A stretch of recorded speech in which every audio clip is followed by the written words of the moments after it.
All right, good everyone. How have you all been? So we have Mr. Gideon with us there again, Gideon Daniela, as you all know. Okay, so he's here to show us something on how to set up your stem, your system in church, your sound card. If you want to make your music fuller than it has always been, he's here to put us through. Okay, so if you have not subscribed, please hit the subscribe button and also like the video. Thanks so very much. All right, Mr. Gideon, thanks for coming once again. Thank you, sir. Okay, so in my church, I'm talking on behalf of my guys now. We want to make our music fuller than it has always been, like a ministration or our normal praise and worship. So how do we go about that? Me as a pianist, only me cannot make the music full the way it should be. I don't have 20 hands. I only have 2 hands. So how can we do that? How can we go about that? So All right. The first thing is, well, a lot of people use only loops. Well, just loop, then a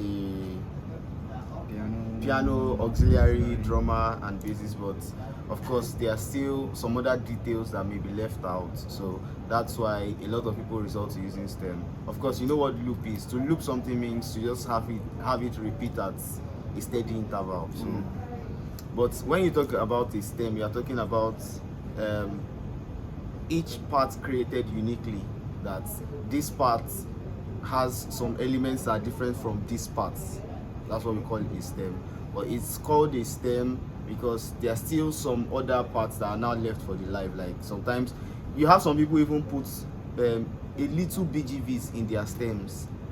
Like background vocals will be in the stems, so that the other people that will sing live on it will just make it sound fuller. So it's just to make the music sound fuller. So we use stems for that, to make our music sound fuller. Okay. All right, thanks so very much for that one. Okay, so BGV also in your stem. Okay, so let's assume you want to minister a song now in church, not praise and worship. Now we know you can use them for praise and worship also. There's that, arrange that. So you want to minister a song, and the song is a slow song or a kind of blues song. So how are we going to set that up on the system? What can we do? How can we connect the sound card? We have to start from there, should in case you want to start doing something like this in your church. Okay, so how do we connect the sound card and everything? How do we go about that? All right, thank you very much. So the number one thing is basic knowledge of music production. I'm very honest with you. Being a pianist doesn't necessarily make you a music producer. It's something that you have to put conscious efforts to learn. So basic knowledge of music production, then decide whatever digital audio workstation DAW you want to use. We have quite a number of them. I'm not doing adverts for anybody, but then I found Studio One to be friendly to me, user friendly to me. You know, you can find others. There's Logic Pro for Mac users. There's FL Studio. There's Cubase. There are quite a number of. So anyone, there's Ableton too. So anyone you feel at home with, but me I feel at home with Studio One. So that's the number one thing: basic knowledge of music production, so that you can create.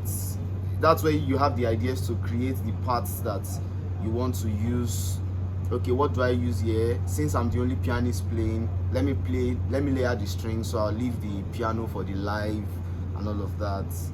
You understand? So that's number one. Then number two is there are some devices you need. Okay. You need a sound card if you want to play. Now you can also play out with your normal headphone jack of your system, but you won't have a balanced sound that way. So it's always good to use a sound card because you can send out stereo. You can send out left and right, which will give your sound engineer more room to be able to work on the sound. You know, sending out stereo sound makes the music better. You have more details, you have more clarity, then sometimes less noise. So you need a sound card. So what you do is you send your sound card out to your mixer using whatever connector. Some use RCA connectors like this, some use your normal jack connectors left and right, some use XLR outputs left and right, you know. So whatever output the sound card is using, you send it out to the mixer. Then you have to connect your sound card, of course, to your system. you have to download the driver of the sound card and make sure you link that up with your system. So the reason why I'm not going into details is because different sound cards have different drivers and different methods of setting up. But then let me show you something. Don't worry, the screen will be up. You see what I'm doing on my laptop screen. I'll screen record so you can see it, right? So okay, so yes, that's there recording now. All right, so you go to your preferences, all right, on Studio One. That is, you press alternate key and your comma.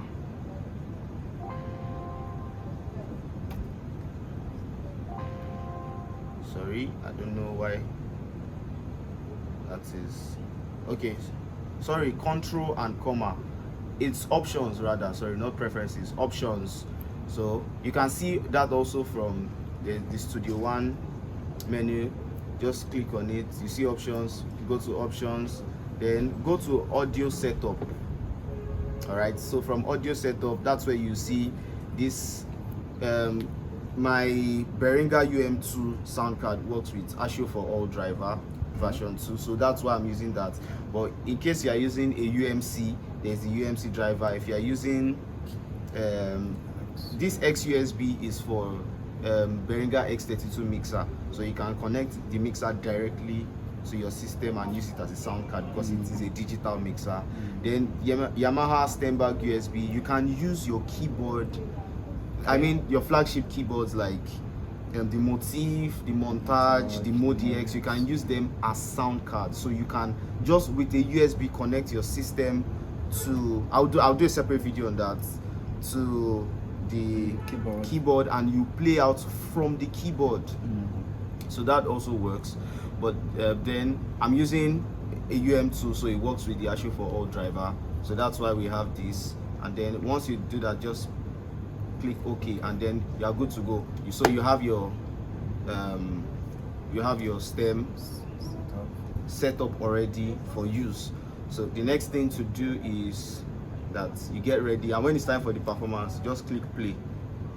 So let me take out a few things. So of course, you know, there are virtual studio technology instruments, what we call VSTs, that are multi-purpose. We have drums VSTs, like me, I use AD, addictive drums too. So we have addictive drums, we have bass guitar VSTs, we have quite a lot of them. You can just do diligence, go to YouTube, check them. You see quite a number of VSTIs that can work for different purposes. So if you need a bass guitar VST, you can have all of that. So let me just play a sample stem for you and show you what it looks like when I'm in church and when I'm creating music.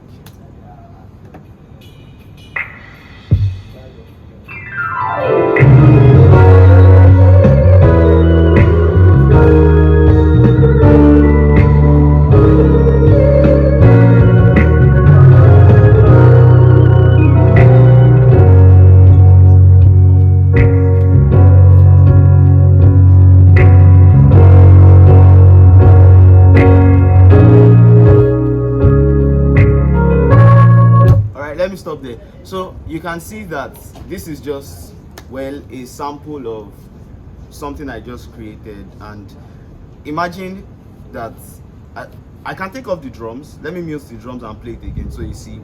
So when we get to church, I just created the drums as a guideline because that's how I like to work. I like to imagine when the drums come in, how does it sound? So it's not necessary you put the drums, but because we have a drummer in church who definitely is going to who is going to jump on this. I was going to ask that what should be in your stem. Okay, yeah. So the major things, instruments? the major instruments I put in my stem are the piano. I put maybe synth leads, a lot of pads. I use a lot of pads. Like I can use about 3 different pads and mix them all together just to make the music sound fuller. Maybe one giving me the high end. There are pads that give you more of the high end. There are parts that give you mid, there are parts. I don't. Of course, you don't need too much low end in your parts because of your bass and the kick, so that there won't be clash.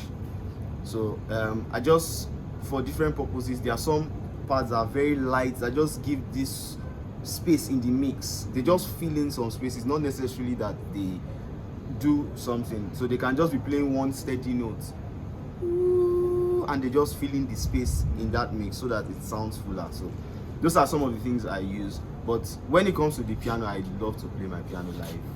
I love to play my piano live. I think the piano should be live, actually. Most times the piano should be live, because that's what, it's in playing the piano live that they get the energy. You can't track the piano before. But normally my stems, I play the piano so that I just play everything so I can have a feel of what everybody should sound like if the whole band locks. You understand? So those are just some of the things. Now let me take off the there's a piano in the stem already. Let me take off the piano. Let me take off the bass. Where's the bass? Okay. I've taken off the drums, the piano. So 2, 3.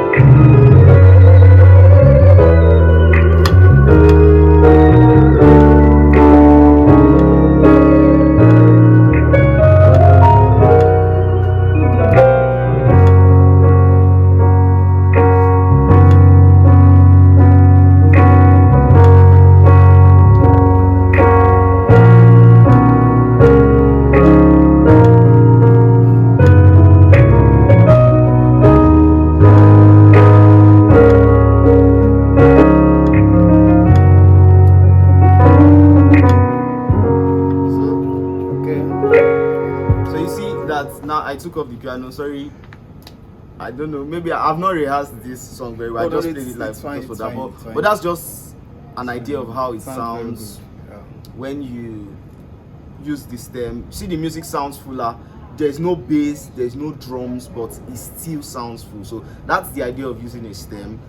Probably I'll work with my Oga here. So in future videos, I'll show you step by step how I go about my ideas of creating stems, the things I think of, and how to arrange the song. By the way, this song is, the reason why I'm not playing it too much is because it's a song that is yet to be out in the market. It's a song I worked on for some people for a live recording. So this is my stem for the live recording. You get, so although there are still some other things that I've added in the newer version, but let's save that for the release of the song. But then that's just my workflow. That's the way I think, that's the way I create my ideas around working with stems. All right, thank you so very much. Thanks so very much. So what are the tones? Just give us a few tones. Like for example, now we are playing a praise song in church. Okay. So let's start with praise. So what are the tones I can use in my stem? Like the synth tones, other tones. What are the tones I can use in my stem? Alright, so depending on the VSTs you are using, for me, for my synth leads, I use Korg Triton VST. So for example, in my Korg Triton VST, don't worry, you see that on the screen. You see that on the screen. Let me add a Triton VST. But I won't be able to play it because I'm not connected as a MIDI now. But I can just show you. But then sometimes you can also record directly from your keyboard, like the motif. If you feel that your motif has a better sounding part, you can just through the output cables get 2 cables left and right, connect them to the input of your sound card. Then you can record the audio from your keyboard directly into the system. Because to be very fair and to be very honest, the Yamaha Montage has quite a lot of very good sounding, very good sounding synth leads. So what I do is sometimes I use some synth leads from the Modi X because that's the one I have access to. So then, but let me just show you a number of. So you open your Cog Triton VST, you come to your lead synth, then you have, just explore all of these ones. You would you definitely find one that suits you, because I really can't dictate for you, but you find one that suits you. I use this Express Lead a lot. I use it a lot for my synth works and all of that. Then for fast synths, like the harsh sounding synths, because a lot of people layer that with an e-piano for your praise. You see that around here. Fast synths. I use power filters a lot. These power filters, I use it a lot for my fast synths. So those are just some of the things I use. Those are some of the things I use for my production. So it's just about thinking, okay, what ideas can I put together? Okay. What ideas can I put together? How can I make my work flow easier? And then playing with stems. Although another thing you need to do that I forgot to say is you need to make sure you rehearse with your band very well. Very you see, especially the drummer. God will save us from drummers so that they will not be our village people. But really, you have to rehearse with your band very well. If possible, send the stem to your drummer ahead so that he can think of fills to play at particular places. Then sometimes you can just, although it's also advisable that when you are using a stem, the person that created the stem should be with a talkback microphone so that you can communicate all the musicians. Okay, so but that's after rehearsals have been done. So at this point, everybody bang bang bang bang. So everybody remembers, oh, that point. Then 1, 2, go, bang bang bang bang, and everything locks. And everybody in the audience is ignorant of what you people are saying to each other, but they just know that the music is good. Then it's just a way to make your workflow very easy. But it's always good to send your stems ahead to all the musicians so they can have a feel of it. Then if you can put a little voice layers over intro, then they know this is where the intro. Okay, bridge, they know this is the bridge. Verse 1, they know this is verse 1, so that when they are rehearsing with the stem, they can know, okay, it's time to cross to this point, it's time to cross to this point, since there is no live talk back for them to listen. So for them to rehearse it, it's always good to put little voice layers over your stems. So those are some of the things I do to help to work with my musicians and have a better workflow. Wow. Thanks so very much, sir. Thanks for coming and thanks for this. Thank you, sir. All right, I hope you've learned something from him. So we will still come back and do some more on this and his ideas, how he thinks about his themes, all those stuffs. So if you have any question, please drop it in the comment box there. Also, his name is Gideon Anyala. You can contact him on Instagram and on YouTube. There is his own YouTube channel. That is Gideon Anyala, right? Yeah. Okay, please so subscribe to his channel also, so you can also learn more from him. Okay, don't forget to subscribe and have a nice time. Bye. Thank you.